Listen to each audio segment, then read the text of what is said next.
I wasn't meant to hear this. My wife was laughing on the balcony, telling someone how she controlled me. She said, I heard her say it like it was a joke.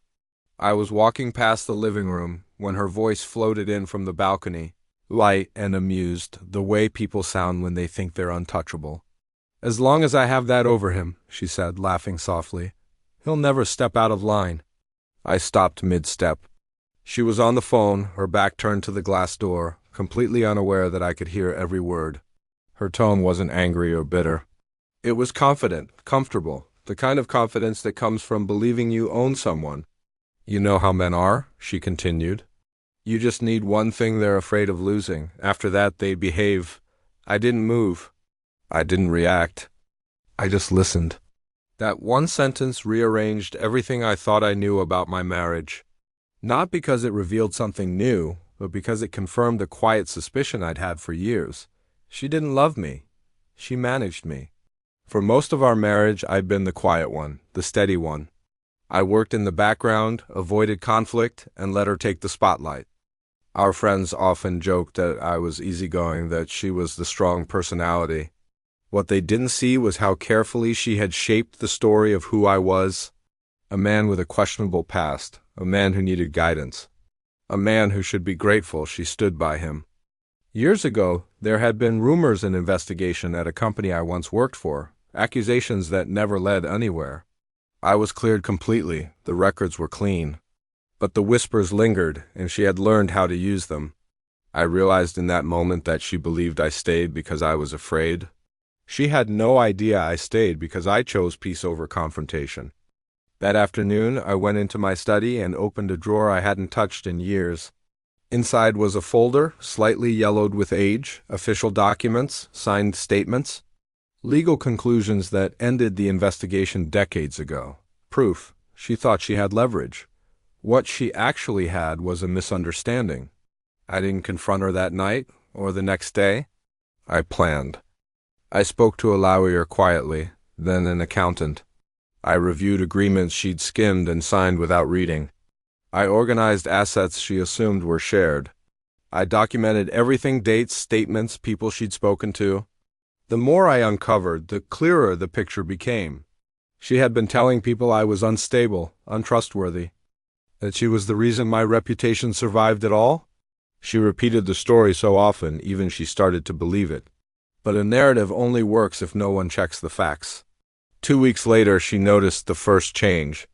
"My card didn't go through," she said casually, leaning against the kitchen counter. "Did something happen to the account?" "Just restructuring," I replied, not looking up. She frowned. "Restructuring what?" "Responsibility." That was the first time she looked uncertain. A few days later, she came home irritated.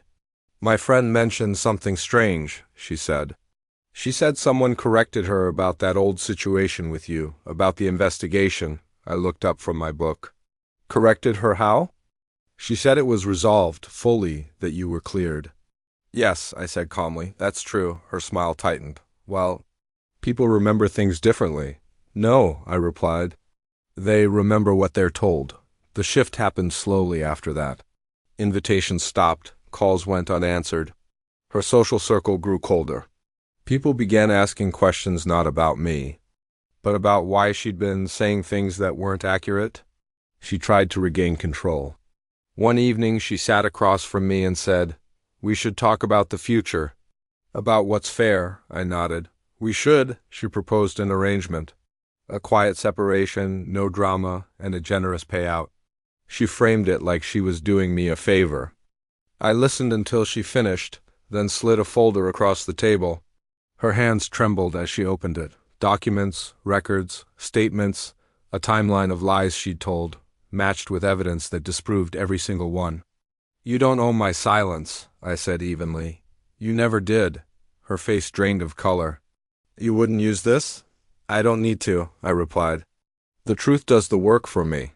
She tried anger next, then threats, then tears. None of it worked. The divorce was quiet, efficient, final. She walked away with far less than she expected, not because I took from her, but because she had signed away more than she realized while assuming her control was permanent.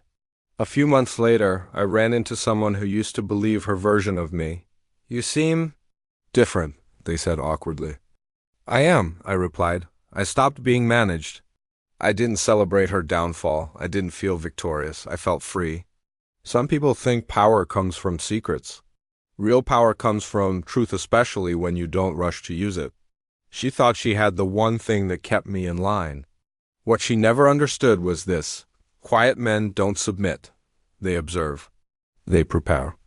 And when they finally move, they don't miss. Thanks for watching. If this story resonated with you, let us know in the comments and don't forget to subscribe.